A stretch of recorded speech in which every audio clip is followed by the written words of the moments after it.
Hello everyone, start करते हैं next class. तो कल हमने पढ़ा था प्रक्षेप धारामापी के बारे में, ठीक है। और हमारे पास ये हमारी फाइनल इक्वेशन आई थी। ये इक्वेशन कब आई थी? ये हमारे पास आई थी डिफरेंशियल इक्वेशन। हमने उसका सॉल्यूशन लिया था, उसका सॉल्यूशन हमने माना था ये इक्वेशन क्या है, हमारे पास सॉल्यूशन है। किसकी तरह था ये? बिल्कुल हमारी अवमंदित सरल आवर्त गति की समीकरण की तरह, ठीक है।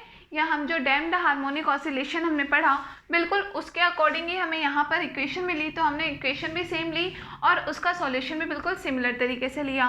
नेक्स्ट हमने इसमें एक कंडीशन डिस्कस की कि अगर हम शुरुआत की बात करें, टाइम जब बिल्कुल जीरो हो, t बराबर जीरो टाइम पर, तो सिंपल सी बात है कि उस टाइम पर इस कुंडली में जो विक्षेप होगा वो भी कैसा होगा? शून्य होगा। तो हमने यहाँ पे थीटा जीरो किया और t भी जीरो किया। तो ये जीरो करने पर हमारे पास कंडीशन आ गई ये कंडीशन पुट किया तो हमें फाइनल रिजल्ट क्या मिल गया? इस फॉर्म में। क्लियर है? इतना नोट कर लिया, यहाँ पे कोई प्रॉब्लम नहीं है, ठीक है। चलो अब आगे हमें क्या देखना है कि इसमें हमें 2-3 कंडीशन देखनी है अलग अलग। ये हम कल की क्लास में ही करते, लेकिन कल थोड़ी क्लास छोटी ही ली थी मैंने, इस वजह से आज देखते हैं अपन। तो ये फाइनल कंडीशन है। वैसे तो मैंने कहा था कि आप में से कोई कर सके तो करना, पता नहीं आप लोगों ने किया है नहीं, क्योंकि जैसे हमने, क्योंकि आप देख रहे हो यहाँ पे इक्वेशन कैसी आई, बिल्कुल हमारे पास संबंधित सरलावर्ती दोलक की तरह इक्वेशन आई। हल कैसा आया? बिल्कुल वैसा आया। तो यहाँ जो हम तीनों कंडीशंस पढ़ेंगे वो भी बिल्कुल हम वैसे ही पढ़ेंगे जैसे वहाँ हमने तीनों कंडीशंस पढ़ी थी। कौन कौन सी पढ़ी थी? एक हमने पढ़ा था न्यून अवमंदन, एक अति अवमंदन और एक क्रांतिक अवमंदन पढ़ा था। यहाँ पे वही पढ़ेंगे, ठीक है। तो सबसे फर्स्ट केस इसमें लिखो, केस फर्स्ट, अति अवमंदन।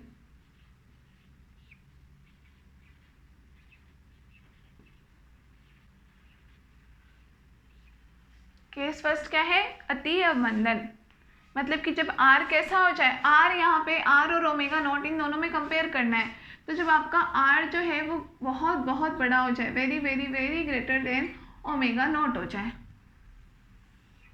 तो यहाँ पे क्या इफेक्ट पड़ेगा इक्वेशन पर? क्लियर है?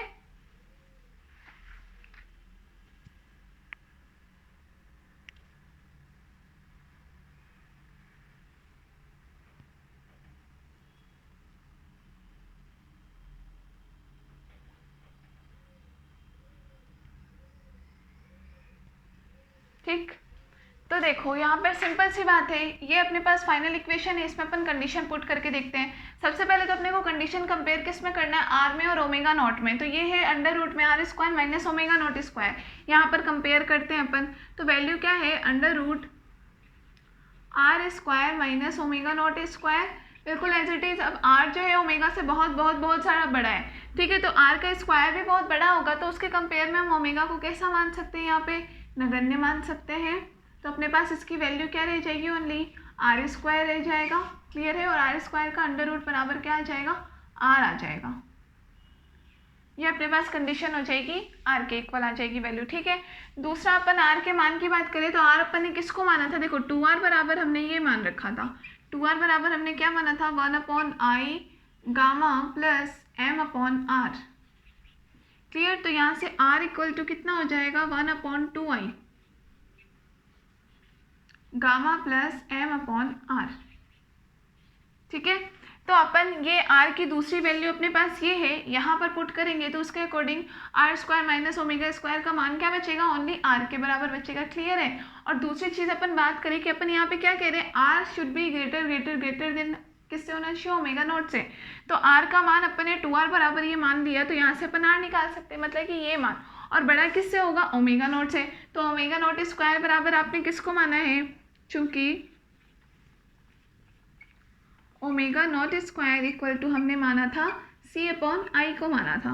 क्लियर है? इसका मतलब यहाँ से हमें ओमेगा नॉट का मान कितना मिल जाएगा? Under root c/i। तो यहाँ से हम क्या बोल सकते हैं? हम कंडीशन ले रहे हैं r should be very very greater than omega not. तो r का ये मान रख ले और ओमेगा नॉट का ये मान रख ले, तो हम क्या कह सकते हैं? Implies 1/2i into gamma plus m/r। ये पूरा मान हो गया r का, और ये very very very greater than किससे हो जाएगा? अंडर रूट c/i से। ये अपन ने ओनली इसी कंडीशन को r का और ओमेगा नॉट का जो मान है वो डाल करके बताया है। क्लियर है, इसमें कोई प्रॉब्लम नहीं है। अब अपने पास ये वैल्यू क्या बच रही है, तो इसकी वैल्यू अपने पास फाइनली किसके इक्वल बच रही है, आर के इक्वल है। तो बस वहाँ पर ये वैल्यू पुट करके लिख लो, इतना नोट कर लो पहले।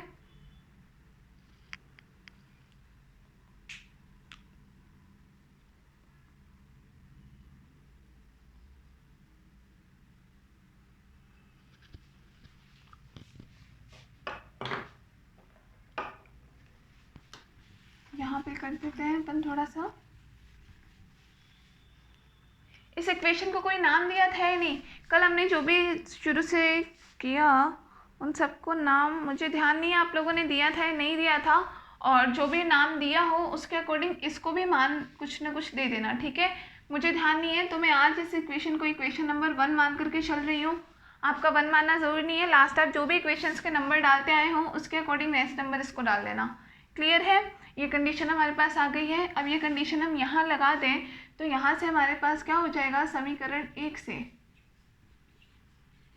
समीकरण 1 इसे मान रही हूँ मैं थीटा वाले इक्वेशन को, आपने इसको जो भी नाम दे रखा हो उसके अकॉर्डिंग लिख लेना, ठीक है। समीकरण 1 से तो अपने पास थीटा में अपन मान रख देते हैं, theta equal to A E की power minus R T into में ई की पावर टी, और ये पूरा मान R square minus omega naught square किसके इक्वल हो गया, आर के इक्वल, तो ये हो गया आर टी ई की पावर आर टी, और माइनस ई की पावर यहाँ पे क्या हो जाएगा माइनस आर टी। क्लियर है, हमने ओनली इस पूरे की value R square minus omega naught को सॉल्व करके किसके इक्वल रख दिया है, आर के इक्वल रख दिया। अब यहाँ से ई की पावर माइनस आर टी को अंदर मल्टीप्लाई कर दो आप, तो ए ई की पावर आर टी इसके साथ मल्टीप्लाई हो जाएगा ई की पावर माइनस आर टी, और माइनस ई की power minus R T dot E की पावर माइनस आर टी।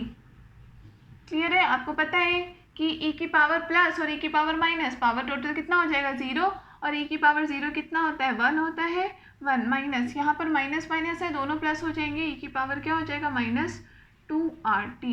ये हमें मान किसका मिल गया, थीटा का मान मिल गया।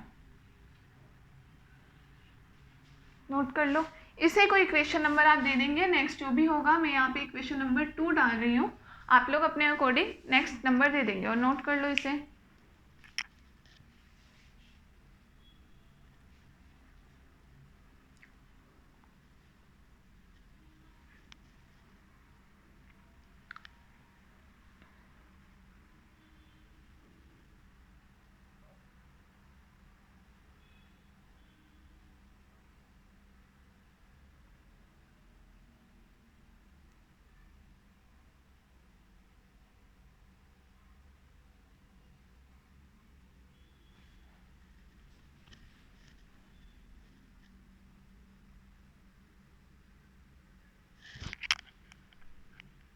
लिख लिया, तो यहाँ से अपन ग्राफ देखें, अगर ग्राफ कैसा मिलेगा, देखो यहाँ से आपको पता क्या चल रहा है, जैसे हमने लास्ट में जब हमने अवमंदित सरलावर्ती दोलक के लिए भी कंडीशंस पढ़ी थी, तो वहाँ भी हमने यही देखना चाहा था कि यहाँ से हमें रिजल्ट क्या मिला है, रिजल्ट फाइंड आउट करने की कोशिश करेंगे अपन। अगर अपन यहाँ पर ये माने, देखो रिजल्ट देखने का तरीका क्या है, टी का मान अपने को मानना है, हमें पता है वेरिएबल यहाँ पर टी है, 2r तो कांस्टेंट है जिसको हमने माना था इसके बराबर है 2r का मान, तो इसको तो हम मान नहीं सकते, बाकी सब कांस्टेंट है, टी को हम वेरी कर सकते हैं। टी का मान अगर आप मैक्सिमम कितना ले लो, 0 मान ले लो आप टी का, तो टी का मान लेते ही ई की पावर पूरी की पूरी कैसी हो जाएगी 0 हो जाएगी, और उस टाइम पे आपके पास थीटा का मान कितना हो जाएगा, ई की पावर 0 का मतलब 1, 1 माइनस 1 मतलब 0, तो थीटा बराबर 0। सेम कंडीशन आ जाएगी जो अभी हम पहले ले करके चले थे, जब हमारे पास ये इक्वेशन आई थी, उस कंडीशन में आई थी जब हमने क्या लिया था कि टी बराबर 0 पर थीटा बराबर हमारे पास 0 होगा, हमें पता है टी बराबर 0 पर, ठीक है। तो ये कंडीशन तो हम देख ही चुके हैं, ये मान आ गया है। अगली हम बात करें कि टी का मान आप कुछ भी अब बढ़ाओ, 0 से ऊपर कुछ भी बढ़ाओ, 1 2 3 4 जो भी आपको लेना है, आप टी का टाइम उतना बढ़ाते जाओ, तो आप क्या देखोगे, टी की वैल्यू जितनी बढ़ाओगे ई की पावर माइनस में आ रही है, ई की पावर माइनस की तरफ उतना बढ़ता जाएगा। और आप लोगों को अगर पता हो ई की प्रॉपर्टीज आप लोग जानते हो, तो ई की पावर माइनस इन्फिनिटी किसके इक्वल होता है, 0 के इक्वल होता है। माइनस इन्फिनिटी में जब वैल्यू जाती है तो किसकी इक्वल होती है, 0 की इक्वल होती है। अब माइनस में फॉर एग्जांपल हम t बराबर 1 सेकेंड मान ले, 2 सेकेंड मान ले, 60 सेकेंड मान ले, तो 60 दूनी कितना हो जाएगा, यहाँ पे माइनस 120 r के इक्वल हो जाएगा, मतलब माइनस में 120 के लगभग आपकी वैल्यू आ जाएगी। तो वैल्यू माइनस इन्फिनिटी की तरफ जाता जा रहा है, तो मान हमारे पास कैसा होता जाएगा, उस कंडीशन में 0 होता जाएगा। जब ये पूरा मान 0 हो जाएगा तो आपके पास थीटा इक्वल टू ओनली कितना बचेगा, ए के बराबर। ए यहाँ पे हमने किसको माना, ए हमने कांस्टेंट को माना था, ए और बी हमने दोनों कांस्टेंट लेकर के चला था। इसका मतलब ये हुआ कि टी का मान हम जितना ज़्यादा बढ़ाते जाएंगे थीटा का मान वहाँ पर एक पर्टिकुलर वैल्यू तक बढ़ेगा और वही वहीं तक फिक्स रहेगा, थीटा का मान नहीं बढ़ेगा।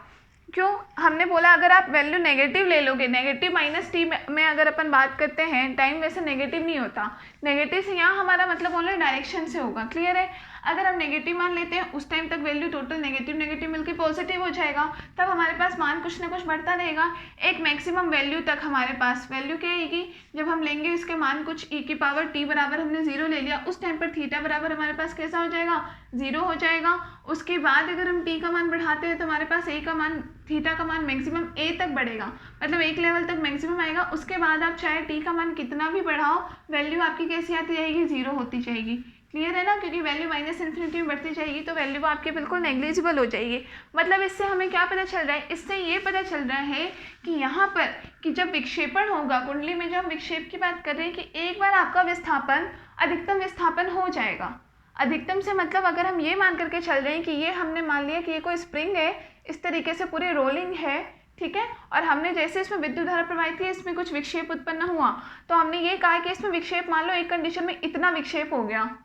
देख रहे हो ये कैप है, ये ब्लैक, ये अभी मैंने आपके सामने कर रखा है इस डायरेक्शन पे, मैं ये मान रही हूँ कि इसमें विक्षेपण इतना हो गया, ये कैप जस्ट 180 पे घूम गया, पीछे की तरफ चला गया, ठीक है, इतना विक्षेपण हो गया। तो हम क्या मानेंगे कि एक बार जैसे विक्षेपण इतना हुआ, उसके बाद में जब हम इसमें बता रहे हैं कि थीटा का विक्षेप में क्या प्रॉब्लम आती है, तो हमने कहा कि मान एक बार मैक्सिमम हो जाएगा, उसके बाद में आपका चेंज नहीं होगा, मतलब कि मान आपका एक बार में ही सीधे कम हो जाएगा, एक बार में ही पोजीशन स्टार्टिंग पोजीशन में आ जाएगा। मतलब कि अगर ये एग्जांपल समझ में नहीं आ रहा तो ऐसे देखो कि जैसे हमने बात की ऑसिलेशन की, हम जैसे बात करते हैं कोई कंडीशन यहाँ थी, हमने उस पेंडुलम को ले जा करके यहाँ छोड़ दिया, ठीक है, छोड़ा, तो हम एक तरह से ये कहना चाह रहे हैं कि एक बार में ही अपनी इनिशियल कंडीशन में बस आ जाएगा, अचानक से नहीं आएगा, एक्सपोनेंशियल पर डिपेंड कर रहा है, तो एक्सपोनेंशियली डिक्रीज होता हुआ ये अपनी कंडीशन में आ जाएगा और बस यहीं ख़त्म। ऑसिलेशंस नहीं करेगा कि ये फिर इधर जाए, फिर वापस से अपनी पुरानी जगह आए, फिर धीरे धीरे एम्पलीट्यूड कम हो, फिर इधर की तरफ जाए, फिर ऐसे ऑसिलेशंस नहीं होंगे, एक फिक्स मान आएगा ओनली, क्लियर है।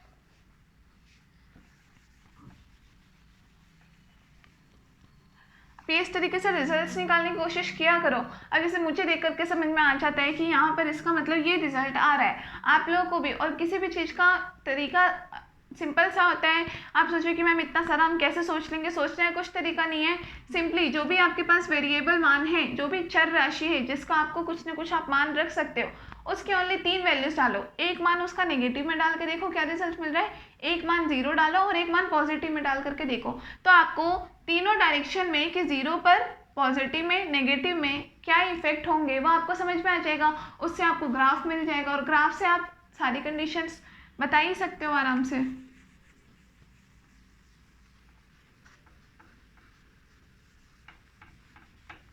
ज़्यादा मान नहीं लेने होते, एक पॉजिटिव वैल्यू ले लो, एक जैसे यहाँ टी है ना, तो टी का मान हम एक बार कुछ नेगेटिव मान के चल लेते हैं, 0 मान के चल लेते हैं और पॉजिटिव मान कुछ मान करके चल लेते हैं, ठीक है। तो हमें ये पता चल जाएगा कि अधिकतम मान कब आ रहा है, न्यूनतम मान कब आ रहा है, ये अगर चेंज हो रहा है तो ग्राफ हमें कैसा मिल रहा है, कई बार पैराबोलिक शेप का मिल जाता है, कई बार हाइपरबोलिक मिल जाता है, कई बार एक्सपोनेंशियल मिल जाता है, तो उससे ही तो हम एक्सप्लेन कर सकते हैं चीज़ों को किस प्रकार से इसमें परिवर्तन हो रहा है, ठीक है। तो यहाँ पर देखो थीटा में और टी में अपन ग्राफ बनाए, थीटा और टी में,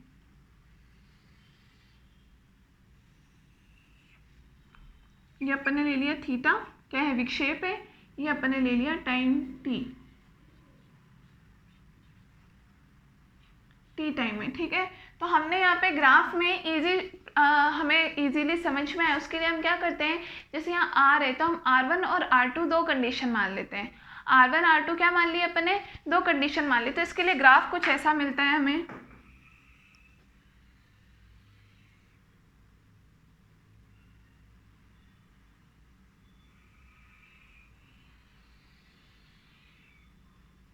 इस टाइप से, ये हमें मिलेगा R2 का और ये ग्राफ मिल रहा है R1 का, जहाँ R2 आपका ग्रेटर देन है R1, बना लो।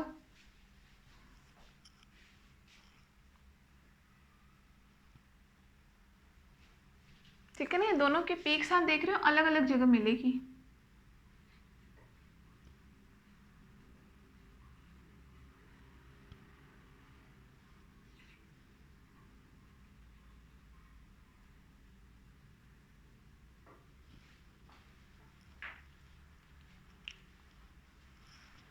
ये हमें मान क्या मिल रहा है, थीटा का मैक्सिमम मान मिल रहा है, मतलब इस पॉइंट पर थीटा, ये मैक्सिमम पीक यहाँ पर आ रही है हमारे पास, तो ये थीटा का मान मैक्सिमम मिल रहा है। और थीटा का मान हमें मैक्सिमम कब मिल रहा है, जब आप टी का क्या लो, उतना ही ज़्यादा नेगेटिव मान लो। टी का मान जितना ज़्यादा आप आगे बढ़ाते जा रहे हो, ठीक है ना, क्योंकि जितना हम मान बढ़ाते जाएंगे टी का मान नेगेटिव डायरेक्शन में उतना बढ़ता जाएगा। और ई की पावर नेगेटिव में अगर आपका मान इन्फिनिटी की तरफ जाते जा रहा है तो वैल्यू होती है 0 के इक्वल। जैसे ये पूरी टर्म हमारे पास 0 हो जाएगी, थीटा का मान मैक्सिमम आ जाएगा जो कि ए के बराबर होगा। क्लियर है। तो हम जैसे जैसे टाइम बढ़ाते जा रहे हैं थीटा का मान हमारे पास मैक्सिमम मिलता जाएगा। ये है सीधा सा ग्राफ का मतलब। इसमें लिख लो, लिखो समीकरण 2 से, जो भी आपने इक्वेशन का नाम दिया वो दे देना। समीकरण 2 से यह स्पष्ट है, 2 से यह स्पष्ट है कि टी के मान में वृद्धि करने पर, कि टी के मान में वृद्धि करने पर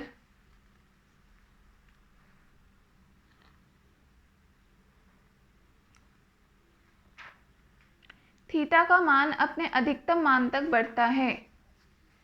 थीटा का मान अपने अधिकतम मान तक बढ़ता है।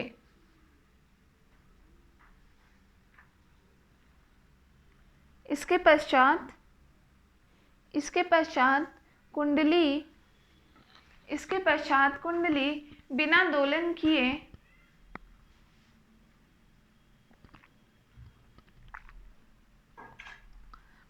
दोलन किए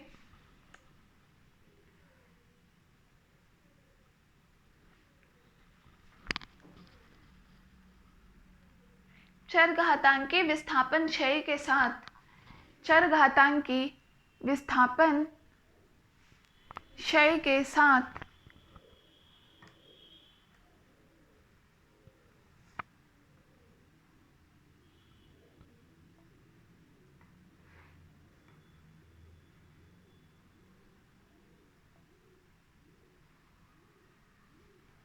चरघातांकी विस्थापन क्षय के साथ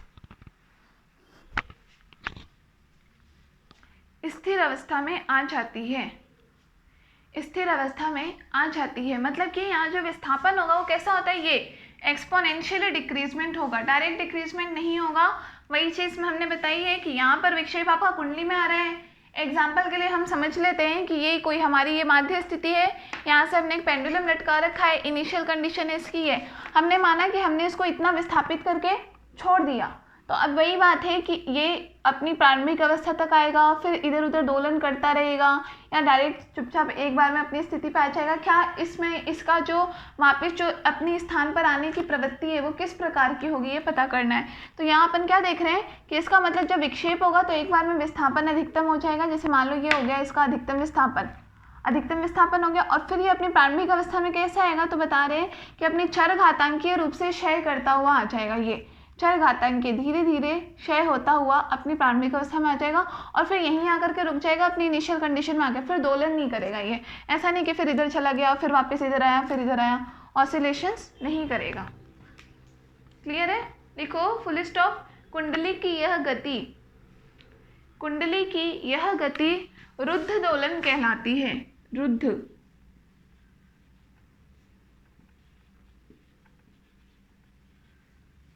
रुद्ध दोलन कहलाती है।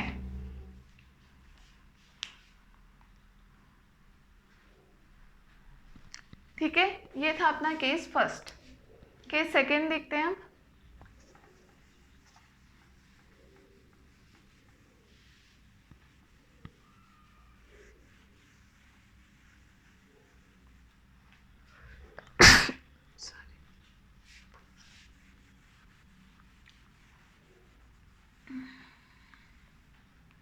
केस सेकेंड लिखो,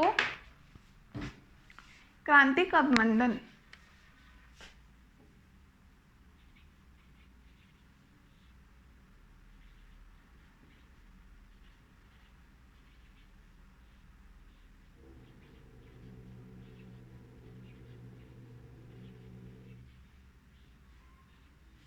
क्रांतिक अवमंदन मतलब जब आर ऑलमोस्ट इक्वल किसके हो, ओमेगा नॉट के इक्वल हो। क्लियर है, ध्यान रखो, this is not equal, almost equal होता है ये दोनों साइन, ये होता है बिल्कुल बराबर, ये अपन इसको थोड़ा घुमा करके लगाते हैं, इसका मतलब होता है लगभग बराबर। मैंने आपको पहले भी एग्जांपल बताया था, फॉर एग्जांपल 0.000000000000001। क्लियर है। एक वैल्यू अपन ले लेते हैं 0.00000000002। क्लियर है। अब अपने को भी पता है इतनी बड़ी वैल्यू अपन लिखने वाले तो है नहीं, राउंड फिगर में बोलेंगे तो हम इसे भी 0 बोलेंगे और इसे भी 0 बोलेंगे, ठीक है। लेकिन अगर कहीं पे एग्जैक्ट मान की बात आए तो इनमें बहुत ही हल्का सा ही है, इनमें डिफरेंस कितना है 0.0000000 इतना टाइम्स 1 का डिफरेंस है इसमें। क्लियर है। तो ये मान क्या है, लगभग बराबर है। राउंड फिगर में लो आप तो बराबर बोलोगे कि 0 0 है, लेकिन एक्चुअल में अपन देख रहे हैं ना कि एग्जैक्टली बराबर तो नहीं है। दोनों मान क्या है, कितना भी 0 लग करके 10 की माइनस पावर कितना भी हो, डिफरेंस तो कुछ ना कुछ आ रहा है, ये मान होता है दोनों में डिफरेंस, ठीक है।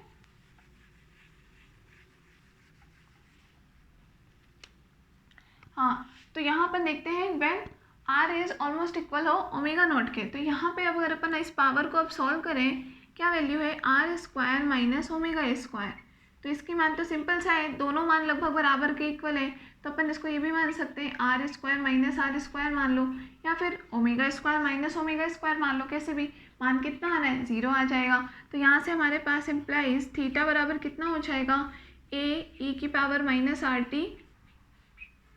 e की पावर 0 और माइनस e की पावर 0। क्लियर है। डायरेक्ट हमने मान 0 0 रख दिया। अब 0 माइनस 0 का तो कोई मतलब है नहीं, 0 0 e की पावर 0 कितना होता है 1,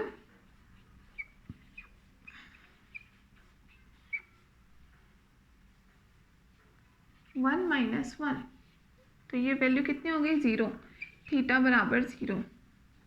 मतलब कि इस कंडीशन में अपने बीच में यहाँ कंडीशन कैसी आ रही थी, एक्सपोनेंशियल की कंडीशन तो आ रही थी एटलीस्ट कि एक बार मैक्सिमम मान आएगा अपने पास और उसके बाद जो डिक्रीजमेंट हो रहा था वो एटलीस्ट कैसा हो रहा था, एक्सपोनेंशियल हो रहा था। यहाँ पर तो थीटा बराबर 0, मतलब कुछ भी इसमें होगा ही नहीं, बस आपने छोड़ा और डायरेक्टली वो अपनी प्रारंभिक अवस्था में आ गया। कहने का मतलब ये है एक्सपोनेंशियल वगैरह कोई इफेक्ट नहीं है। इक्वेशन नंबर 3 लिख लो, नोट कर लो और फिर लिखो।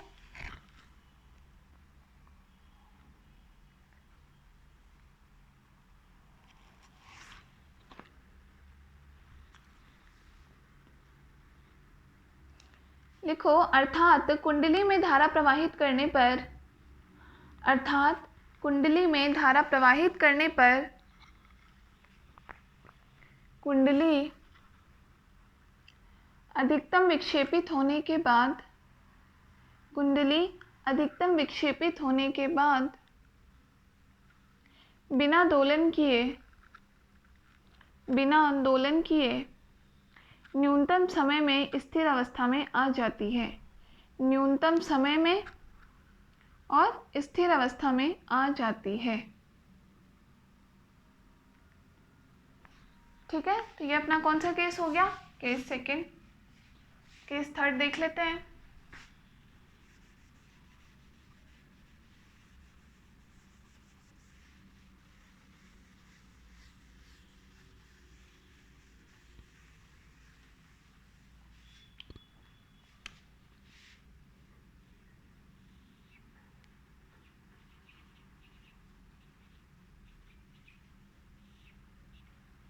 केस थर्ड, हेडिंग दीजिए न्यून अवमंदन।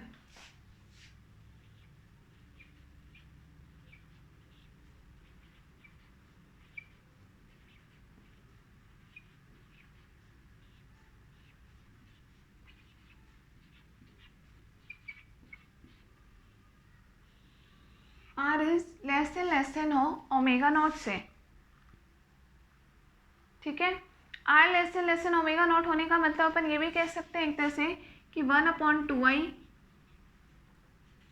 गामा प्लस m/r, ये मान कैसा हो, वेरी वेरी लेस देन हो √c/i से, यही मान निकलता है इसका। क्लियर है। अब अपन यहाँ पर दोनों कंडीशन में देखते हैं तो अपने पास अब क्या हो गया, r का मान यहाँ पर छोटा हो जाए ओमेगा से, तो वैल्यू अपने पास एक तरह से नेगेटिव में आ जाएगी। तो अपन कैसे सॉल्व करेंगे, जैसे देखो, चूंकि अपन ये बोले अंडर रूट के अंदर क्या है हमारे पास r square minus omega naught square है, यहाँ हम क्या देख रहे हैं, आर का मान छोटा है, छोटे में से बड़ा मान माइनस करेंगे तो वैल्यू क्या आएगी, नेगेटिव की आएगी। तो हम यहाँ पर क्या करते हैं, इसको आर स्क्वायर का मान इसके कंपेयर में बहुत कम है, तो पहली बात तो आर स्क्वायर को आप कैसा मान लोगे, नगण्य मान लोगे। जैसे हमने वहाँ पे ओमेगा का मान आर के कंपेयर में बहुत छोटा था, तो हमने ओमेगा को क्या माना था, नेग्लिजिबल माना था। उसी तरीके से हम यहाँ पर आर को भी क्या मान सकते हैं, बिल्कुल नेग्लिजिबल मान सकते हैं। ठीक है, तो हम यहाँ नेग्लिजिबल ले लेते हैं, तो हमारे पास ये वैल्यू क्या बचेगी, only under root minus omega naught square.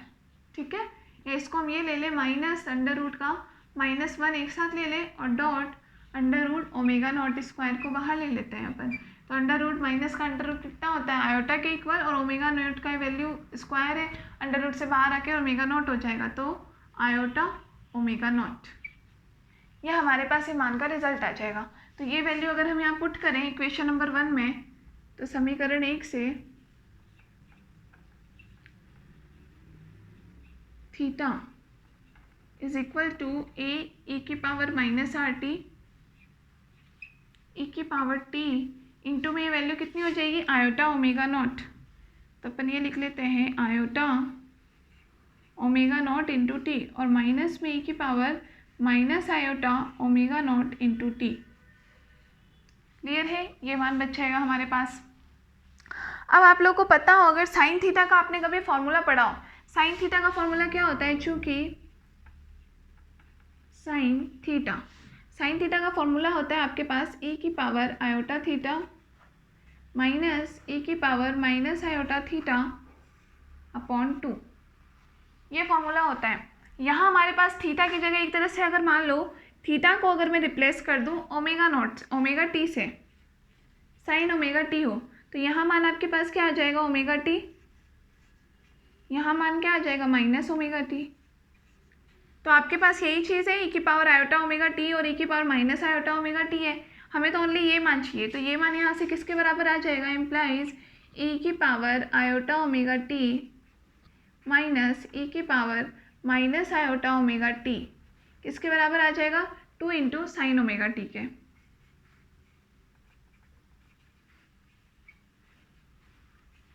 Clear है, ये मान हम क्या करें, यहाँ पर पुट कर देते हैं इसकी जगह। इतना नोट कर लो पहले।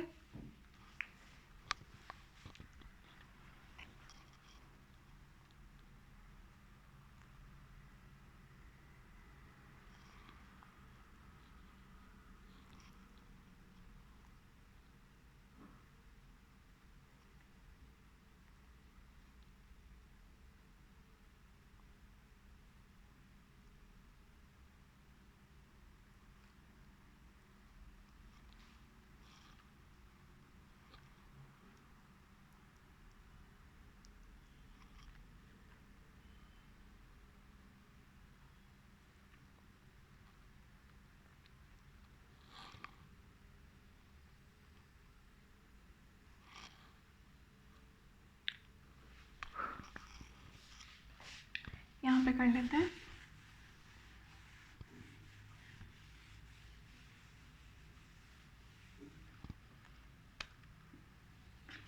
ये वैल्यू यहाँ पुट कर देते हैं, थीटा इक्वल टू हमें मिल जाएगा ए ई की पावर माइनस RT इंटू में इस पूरे वैल्यू की जगह मान क्या पुट कर दिया, 2 साइन ओमेगा टी।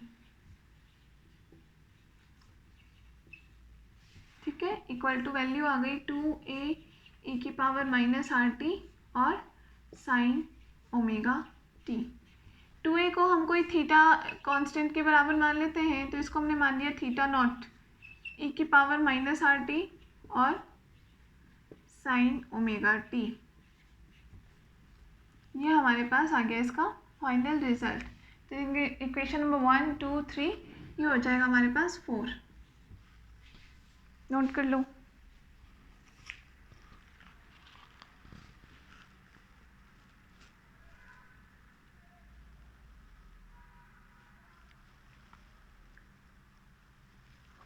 तो अब आप देख रहे हो यहाँ से क्या पता चल रहा है आपको। अब यहाँ पर डिक्रीजमेंट कैसा होगा, साइन भी आ रहा है और ई की पावर माइनस RT भी। ई की पावर माइनस RT का मतलब कम तो हो ही रहा है, डिक्रीज हो रहा है, और डिक्रीज भी कैसे होगा, एक्सपोनेंशियली डिक्रीज होगा, चरघातांकीय रूप से कम होगा, ठीक है।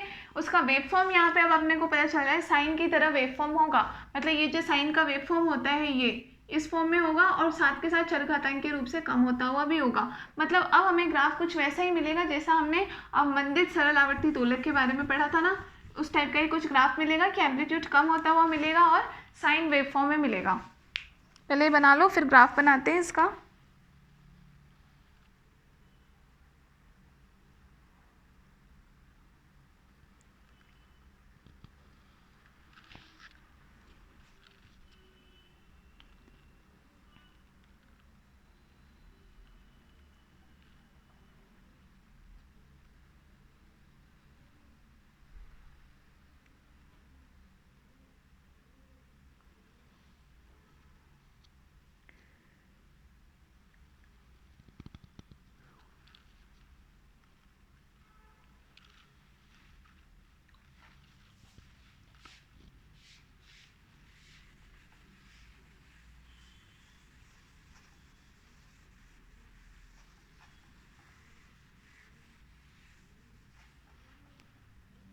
तो यहाँ पे अपन ग्राफ की बात करें, ग्राफ मिल जाएगा कुछ ये,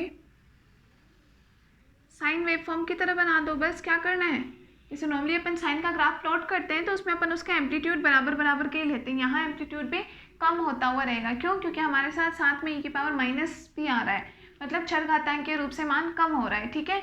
यहाँ पर ये जो हमने पूरा मान लिया है थीटा नॉट e की पावर माइनस आर टी, इसको अपन क्या बोल सकते हैं, थीटा का आयाम है। थीटा क्या है, कोणीय विस्थापन, थीटा है यहाँ पर कोणीय विस्थापन है,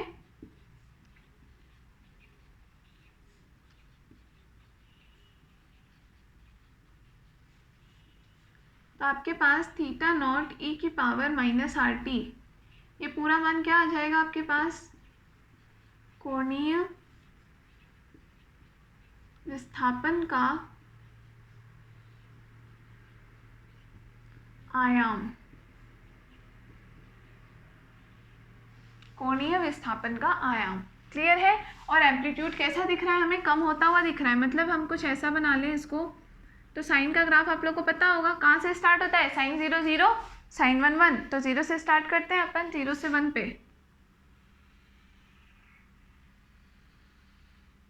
ये, तो सेम आपको नीचे भी मिल जाएगा। ऊपर की तरफ हम थोड़ा सा कम करें ये, तो यहाँ से हमारे पास नीचे भी थोड़ा कम हो जाएगा, ये इस तरीके से ही आगे भी हम चले जाएं तो यहाँ तक ये हमें कुछ रिजल्ट मिल जाएगा, ठीक है। तो ये आप देख रहे हैं एम्पलीट्यूड कंटिन्यूअसली कैसा दिख रहा है आपको, कम होता हुआ दिख रहा है। नीचे भी अपन बात करें सेम इसी तरीके से,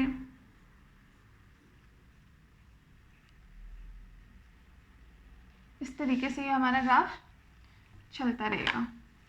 मिटा दो, ये लिख लिया ना, थीटा थीटा नॉट कोणीय विस्थापन,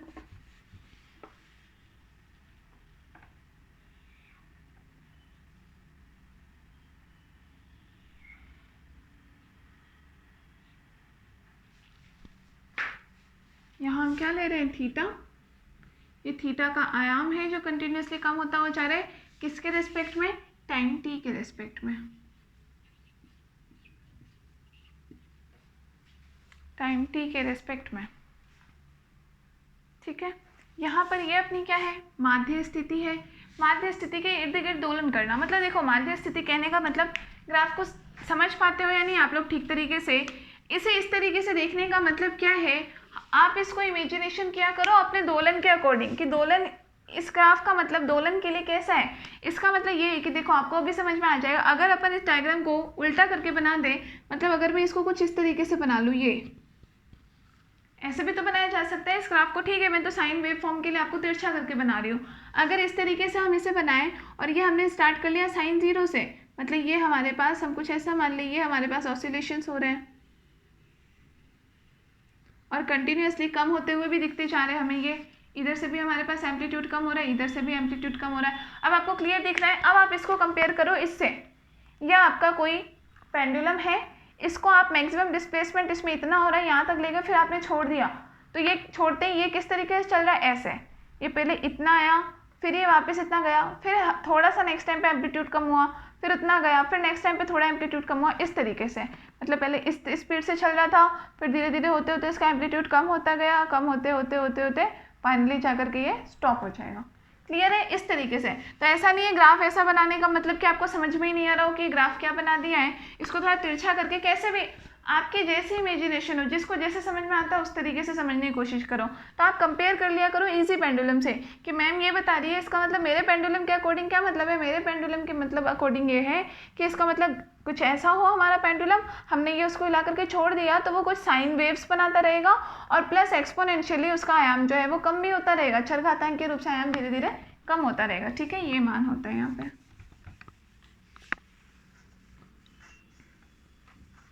इसे बना लो, ये एम्पलीट्यूड्स हैं, अपन इसको कोई नाम देते हैं, मान लो ये है अपने पास θ1। क्यों? क्योंकि प्रत्येक अलग अलग टाइम के रेस्पेक्ट में चेंज होता जा रहा है एम्पलीट्यूड। तो ये θ1 मान लिया, इस एम्पलीट्यूड को मान लो θ2, ये मान लिया θ3, ये मान लिया θ4।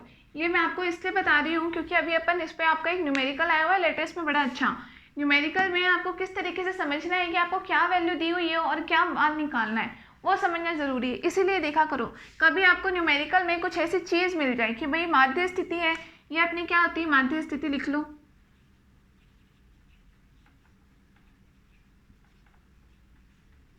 और अपने को दे दे कि भाई ये माध्य स्थिति है, उसके इर्द गिर्द कोई दोलन कर रहा है और माध्य स्थिति के एक तरफ जो आयाम है वो आयाम के मान इतने इतने। तो माध्य स्थिति के एक तरफ अपने को दे दे कि क्रमागत आयाम के मान इतने। क्रमागत आयाम का मतलब किसी भी चीज़ में क्रमागत का मतलब ये होता है बैक टू बैक, ये और इसका नेक्स्ट दो के मान अपने को दे रखे हैं, कोई से भी दो हो, फर्स्ट सेकंड हो चाहे सेकंड थर्ड हो थर्ड फोर्थ हो, कोई से भी, कि दो जो क्रमागत है उनके मान अपने को दे रखे हैं। तो माध्य स्थिति के एक तरफ देने का मतलब ये हो गया कि ये होती है अपनी माध्य स्थिति, इसके एक तरफ अपने को मान दे रखा है, इसका मतलब एक अपने को θ1 दे रखा है। फिर इसके बाद क्रमागत दूसरा कौन सा है, तो होने को तो θ2 होना चाहिए, लेकिन θ2 फिर माध्य स्थिति के दूसरी तरफ चला गया, नेगेटिव तरफ आ गया है ना। अपने को बोला है कि केवल माध्य स्थिति के एक तरफ ही, तो एक तरफ पहला θ1 है और दूसरा कौन सा हो जाएगा, θ3 हो जाएगा। क्लियर है? इस तरीके से सोचना शुरू करो, तब जाके न्यूमेरिकल्स आप कर पाओगे। क्या कि कभी अभी हमको मैं ऐसा क्वेश्चन करवाऊंगी, क्वेश्चन आपका आया हुआ है इसलिए मैंने आपको इस तरीके से बता दिया। उस क्वेश्चन में आपको ये क्लियरली दे रखा है, सेम इसी कंडीशन पे यही क्वेश्चन आया हुआ है और उसमें आपको ये दे रखा है कि भाई आपको माध्य स्थिति के किसी एक तरफ दो क्रमागत आयामों के मान क्रमशः ये और ये आपको दे रखे हैं और फिर आपसे कोई चीज़ पूछ ली है, तो आपको ये कैसे पता चलेगा कि क्या मान दे रखा है। क्या आप इस लैंग्वेज से समझ पा रहे हो इजीली कि माध्य स्थिति के एक तरफ क्रमशः दो क्रमागत आयाम के मान ये हैं? समझ पा रहे हो तो बहुत अच्छी बात है। जो स्टूडेंट नहीं समझ पा रहे हैं वो समझने की कोशिश करें कि ये अपनी होती है माध्य स्थिति। इसलिए मैंने आपको डायग्राम इस तरीके से ही बना के बताया। ये देख लो, ये अपनी क्या है, माध्य स्थिति है। अपन ने मान लो इसको एक तरफ ले जा करके छोड़ दिया, अब इधर ये इतना आयाम बना करके आया है, दूसरी तरफ जाएगा तो ये इतना आयाम बना देगा, तो ये आयाम इसका दूसरी तरफ हो गया। अपने वो बोल रहे हैं कि किसी एक तरफ के ही आयाम को मान दे रखा है अपने को, ठीक है। एक तरफ के आयाम का मान या तो अपने को ऊपर वाले ही दे रखे हैं या नीचे वाले ही दे रखे हैं, तो वो ऑब्वियसली सी बात है, पॉजिटिव वैल्यू है या नेगेटिव है उससे अपन समझ जाएंगे। पॉजिटिव मान है मतलब ऊपर वाले मान दे रखे हैं, ठीक है। दूसरी चीज़ अपन बात करें क्रमागत मान, तो होने को तो क्रमागत आप बोलोगे कि मैम θ1 के बाद में θ2 है, बिल्कुल, लेकिन θ2 क्या है अपने पास, माध्य स्थिति के दूसरी तरफ है, अपने को एक तरफ के दे रखे हैं। तो एक छोटी सी चीज़ ही है, जब भी क्वेश्चन में शायद कई बार हम क्वेश्चन रीड आउट करते हैं ना, हम इस चीज़ को इग्नोर ही कर जाएं कि माध्य स्थिति के एक और का मान दे रखा है और हम θ1 θ2 ले करके चले, लेकिन वो आगे जाके हमारा आंसर गलत हो जाएगा। इसलिए ध्यान देने वाली चीज़ है कि माध्य स्थिति के एक तरफ क्रमागत आयाम के मान दे रखा है, तो क्रमागत आयाम आप ये ले लो कि जैसे मान लो θ4 के बाद ये कोई θ5 है, तो क्रमागत का मतलब आपको θ1 का मान दे रखा है और नेक्स्ट θ3 का मान दे रखा है। ऐसे नहीं कि आपने एक θ1 ले लिया और दूसरा आप θ5 ले लो, ऐसे नहीं ले सकते, ठीक है। और एक तरफ का मतलब ओनली ये, या तो पॉजिटिव वाले या फिर ओनली नीचे वाले। समझ में आ गया?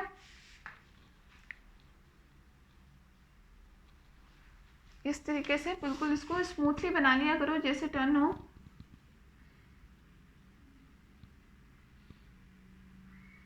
ये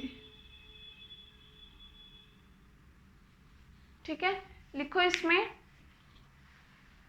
लिखो, उपयुक्त आलेख से स्पष्ट है, उपयुक्त आलेख से स्पष्ट है कि कुंडली के कोणीय विस्थापन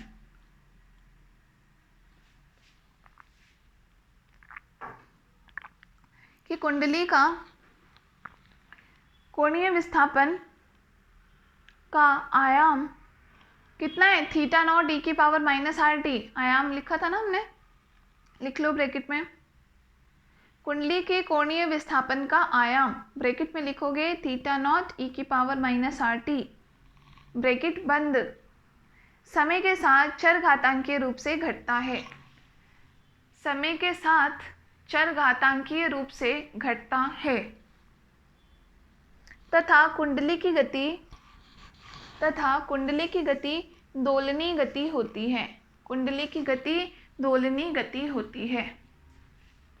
क्लियर है? तो अपने को जो प्योरली ऑसिलेटरी मोशन मिला है, दोलनी गति मिली है, वो केवल किस में मिली है, ये न्यून अवमंदन वाली कंडीशन में मिली है। क्लियर है?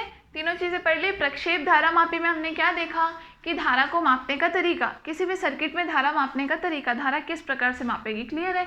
अब लेकिन बात होती है कि भाई उस कुंडली में अगर आपके दो अलग अलग मैग्नेटों के बीच में रख रखा है, दो चुंबकीय ध्रुवों के बीच में आपने रख रखा है, और फिर उसमें आप धारा का मान कुछ ना कुछ उसमें आप फ्लो करवा रहे हो, करंट कुछ ना कुछ फ्लो करवा रहे हो, तो सिंपल सी बात है कि वहाँ पर क्या होगा, कुंडली में एक प्रकार का एक विक्षेप उत्पन्न होता है, और वो विक्षेप जो उत्पन्न हुआ और वापस कुंडली का अपनी पोजीशन में आना, तो उनका वो मोशन कैसा होता है, दोलन भी हो सकता है, कंपन हो सकता है। तो वो हमने पता किया, उसमें हमने हमारे पास एक इक्वेशन है, हमने ये देखा कि हाँ दोलन होता है, और दोलन भी थोड़ा अवमंदित होता हुआ होता है, मतलब टाइम के साथ एम्पलीट्यूड कम होते होते फाइनली बिल्कुल रेस्ट कंडीशन में आ जाएगी अपनी कुंडली। ठीक है?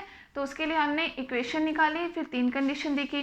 तो तीनों कंडीशन में आपने क्या देखा, प्योरली ऑसिलेशन की बात करें वो केवल इस कंडीशन में हो सकता है। इसका मतलब कुंडली जो है बार बार अपनी जगह पे जाएगी आएगी, जाएगी आएगी, जाएगी आएगी, ऑसिलेटरी मोशन करती रहेगी, साथ में धीरे धीरे उसका एम्पलीट्यूड कम करती रहेगी। ठीक है? सेकेंड केस देखा था, उसमें मतलब ये था कि बस एक बार गई और सडनली वापस आ गई, कोई मोशन नहीं, कोई एक्सपोनेंशियली डिक्रीज नहीं, कुछ नहीं, गई वापस आ गई। क्लियर है? फर्स्ट कंडीशन में देखा था कि कम होगी, उसमें ऑसिलेशन कुछ नहीं हुआ था, एक बार आ गई तो आई गई, वापस जाने की बात नहीं है। लेकिन हाँ, एक बार में जो कम हुआ था वो कैसा हुआ था, एक्सपोनेंशियली डिक्रीज हुआ था, कि एक बार अपने मैक्सिमम मान तक पहुंची और फिर वापस आ गई। क्लियर है? क्रिटिकल कंडीशन में तो सॉरी गलत बोल दिया, जो क्रिटिकल कंडीशन सेकेंड केस पड़ा उसमें तो कुछ विक्षेप होगा ही नहीं, थीटा का मान हमारे पास 0 आ गया था। ठीक, बना लिया?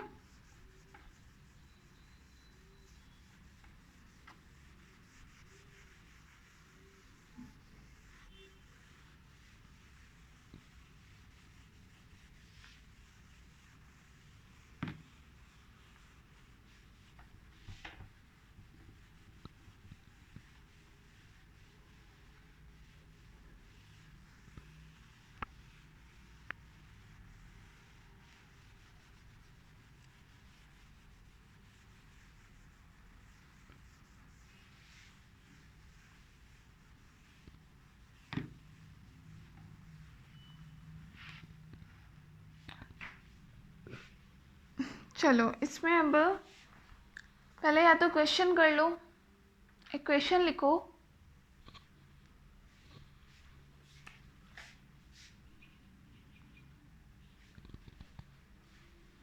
या क्वेश्चन से पहले आप एक टॉपिक करो। हाँ, पहले एक टॉपिक करो क्योंकि आपका वो फॉर्मूला फिर यूज़ में आएगा। हेडिंग डालो, लघुगणकीय अपक्षय।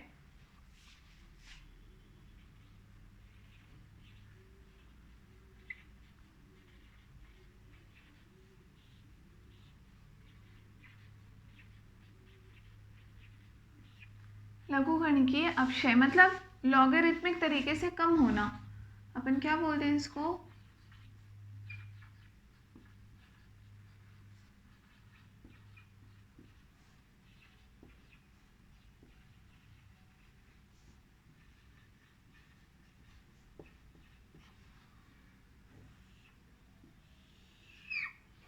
Logarithmic decrement.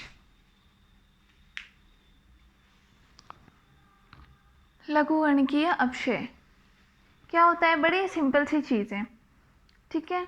इसमें देखो, सबसे पहली बात अपन करें, अभी हमें जो फाइनली कोणीय विस्थापन मिला प्रक्षेप धारामापी की, जो हमने फाइनल कंडीशन देखी, क्योंकि काम की सबसे वही है जिसमें ऑसिलेशन तीसरी कंडीशन में ही हो रहे थे, तो वहाँ पे हमारे पास थीटा का मान कितना आ गया था।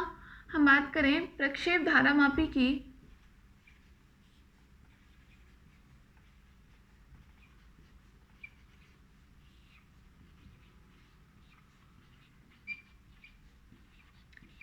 न्यून अवमंदन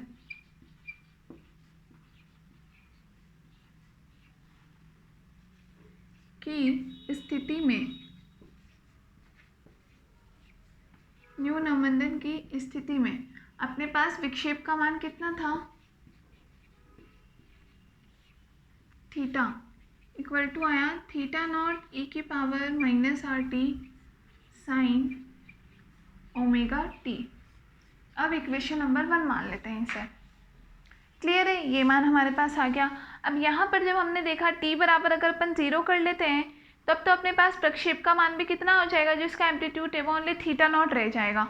ठीक है, ओनली t का मान 0 करने पर। वैसे ठीक है, साइन 0 का मान अपने पास 0 होता है तो थीटा का मान उस टाइम पे 0 रहा, और इसका एम्पलीट्यूड की बात करें, एम्पलीट्यूड ओनली थीटा नॉट के इक्वल रह जाएगा। ठीक है, तो अपन बात करें t बराबर 0 पर थीटा इक्वल टू कितना रह जाएगा, थीटा नॉट। क्लियर है, पहली चीज़ हुई है। दूसरी अपन बात करें, थीटा नॉट क्या है, यहाँ पर आयाम है। ठीक है ना, लिख लेना है आयाम। अब इस तरीके से अपन टाइम बढ़ाते जाएं तो अपन एक एक क्वाड्रेंट में लेते जाएं, एक एक चौथाई में, जैसे t/4, 3t/4, 5t/4 अलग अलग टाइम पर। ठीक है ना, तो उसके करस्पॉन्डिंग अपने पास मान कितना आता जाएगा। क्लियर है, अपन ने देखो कंफ्यूज मत होना, अपन ने ओनली आयाम का कंपेयर किया है। आयाम से मतलब ये है, देखो अगर कंफ्यूजन हो रहा हो कि मैम साइन ओमेगा टी कहाँ गया, तो मैं ये बता दो, जहाँ अपन ये लिख लेते हैं आयाम, ऑब्वियसली विक्षेप का आयाम है, कितना है, थीटा नॉट ई की पावर माइनस आर टी। ठीक है, तो अपन ओनली इस आयाम के लिए देख रहे हैं, आयाम का मान कितना होगा। t बराबर 0 रखो तो e की पावर 0 कितना हो जाएगा, 1 के बराबर, तो आयाम थीटा नॉट बच जाएगा। ठीक है, तो अपन लिख लें t बराबर 0 पर विस्थापन का आयाम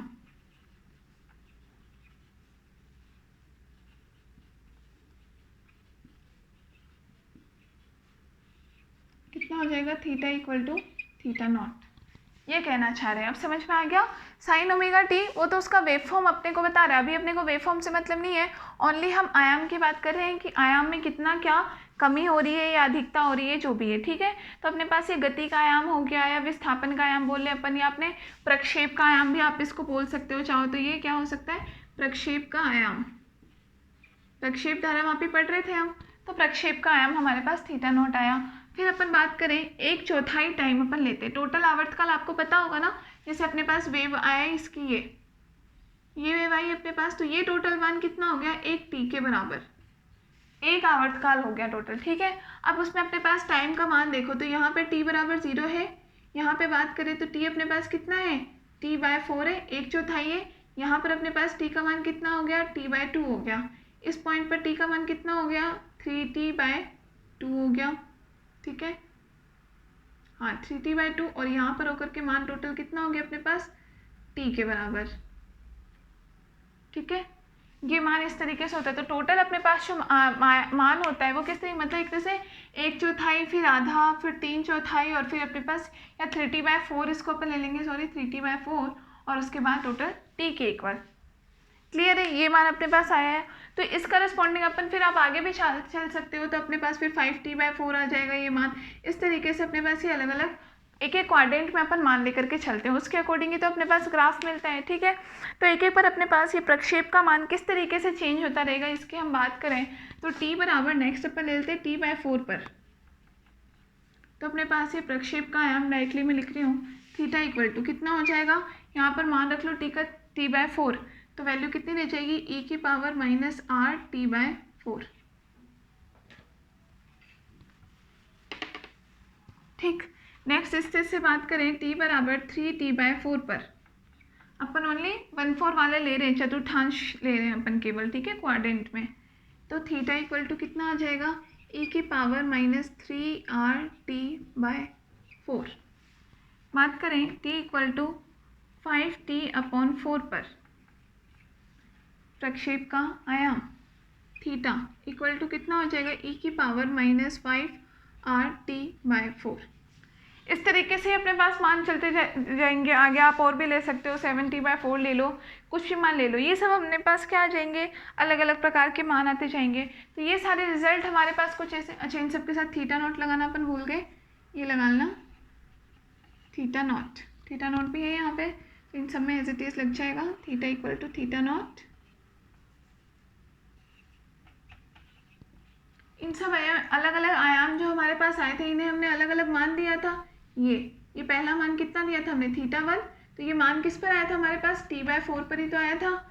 दूसरा मान था हमारे पास ये, इसको हमने लिया था थीटा 2, किस पर आ रखा है ये मान हमारे पास 3t/4 पर ही तो आ रखा है, इस तरीके से। ठीक है, तो हम इनका मान ले लेते हैं t/4 पर थीटा 1, थीटा 2, थीटा 3, इस तरीके से डॉट डॉट नीचे तक चलता जाएगा।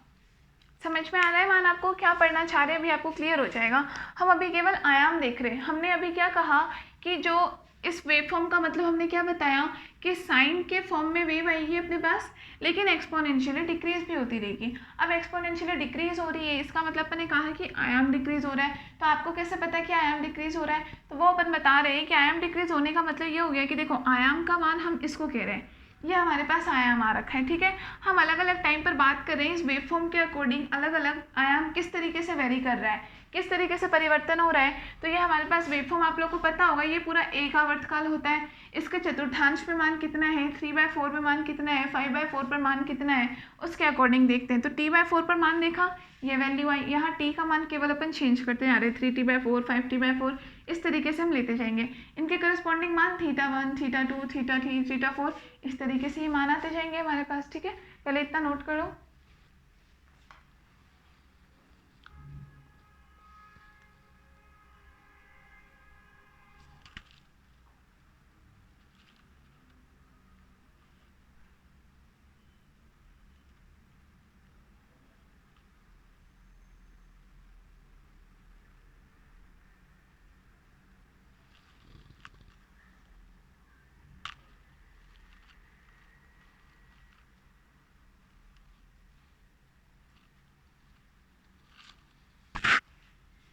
देख लिया। अब यहाँ इसका मतलब इस प्रकार से सब आयाम जो है हम ओनली केवल यहाँ कौन से पॉइंट ले रहे हैं, केवल आयाम वाले जो मैक्सिमम या मिनिमम पीक मिल रहा है दोनों ही तरफ, मैक्सिमम पीक्स वाले पॉइंट ओनली अपन ले रहे हैं। ठीक है ना, बोलोगे कि मैम आपने 0 वाला क्यों नहीं लिया या फिर आपने बीच में हाफ वाला क्यों नहीं लिया, ओनली अपन पीक वाले। तो पीक अपन देख रहे हैं कि पीक अपने को सारे ये t/4 वाले पॉइंट्स पर ही मिल रहा है, इन तो ओनली अपन पीक वाले पॉइंट्स को लेकर के चल रहे हैं। ठीक है, क्योंकि मतलब ये पीक ही तो एक प्रकार से अपने को आयाम ही तो है, ये पीक एक प्रकार से अधिकतम विस्थापन को ही तो बता रहे हैं, अधिकतम विस्थापन ही आयाम होता है। ठीक है, अब यहाँ पर अगर आप इनमें से किसी का भी रेशियो लेकर के देख लो, थीटा 1/θ2 ले लेते हैं अपन, या थीटा 2/θ3 ले लें, थीटा 3/θ4 ले लो, कुछ भी, तो उन सबका रेशियो अपन देखेंगे कि मान अपने पास सेम आएगा। कैसे सेम आएगा देखो, यहाँ पे मैं करती हूँ, यदि थीटा 1/θ2 करते हैं अपन, ठीक है, एग्जाम्पल अपन करके देखते हैं। थीटा 1 का मान ले लो, तो थीटा नॉट e⁻r/t/4, इसका मान हो जाएगा थीटा नॉट e⁻r/3t/4। क्लियर है, थीटा नॉट से थीटा नॉट कैंसिल। अपन ये बात करें, इसको ऊपर लेकर के चले जाते हैं अपन, तो ऊपर जा करके ये मान कैसा हो जाएगा, पॉजिटिव हो जाएगा। तो अपने पास मान क्या बच जाएगा, t/4 तो कॉमन ले लेते हैं अपन, t/4 तो दोनों में कॉमन आ ही रहा है। ऊपर जा करके ये कैसा हो गया, 3r हो गया प्लस का, और ऊपर वाला माइनस का r रह गया।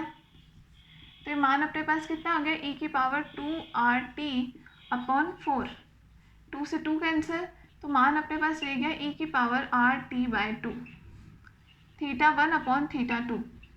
और सेम देखो, अगर आप थीटा 2/θ3 ले लोगे तो भी आपका सेम इस तरीके से सॉल्व करोगे, आपका 5r ऊपर जाएगा और 5r माइनस 3r फिर से 2r आ जाएगा और 2r/4 रहेगा मान। ये इसका मतलब इन सब के रेशियो का मान हमारे पास यही आने वाला है। ठीक है, इम्प्लाइज थीटा 1/θ2 बराबर थीटा 2/θ3 बराबर थीटा 3/θ4, इस तरीके से डॉट डॉट डॉट चलता जाएगा। ये सब मान बराबर किसके आ जाएंगे, e⁻r/t/2 के। क्लियर है। दूसरा r बराबर अपन कितना जानते हैं, r बराबर होता है 1/τ होता है। ठीक है, ये होता है, सॉरी 2r बराबर होता है 1/τ। तो यहाँ से r बराबर क्या हो जाएगा, 1/2 के इक्वल। r का ये मान यहाँ पे अपन रख देते हैं 1/2 तो e की पावर क्या हो गया, t/4। ठीक है, इस कांस्टेंट के बराबर इन सब का रेशो जो है, आयामों का रेशो अपन ले रहे हैं, इन सब का रेशो इसके इक्वली आ रहा है या टॉ के फॉर्म में लिखे इस फॉर्म में आ रहा है, तो इन सबको एक प्रकार से हम एक कांस्टेंट राशि मान सकते हैं। आप आयाम में कुछ भी परिवर्तन कर रहे हो, आप बोल रहे हो कि आयाम डिक्रीज होता हुआ आ रहा है, लेकिन सबका जो मैक्सिमम पीक का मान आ रहा है, उन सबका रेशो की बात करें, रेशो तो आपका सबका सेम आ रहा है। इसका मतलब ये जो रेशो है ये कैसा रह रहा है, कॉन्स्टेंट रह रहा है। तो इस कॉन्स्टेंट को हम मान लेते हैं कोई डी के बराबर। डी क्या है यहाँ पर, नियतांक। जब कई सारी चीज़ों का आप रेशो लेकर के देख लो, क्रमागत मानों का, ऐसा नहीं आप θ1 का और θ3 का रेशो लेकर देख लो, तब तो मान अलग ही आएगा। क्रमागत मान θ1 θ2 ले लो, θ2 θ3 ले ली, θ3 θ4 ले लिया, सब में मान आपके पास सेम आएगा। तो जो आप कांस्टेंट आप रेशो ले रहे हो, रेशो आपके पास सेम सेम आते जाते हैं, इसका मतलब वो रेशो कैसा रह रहा है, कांस्टेंट रह रहा है। नोट कर लो।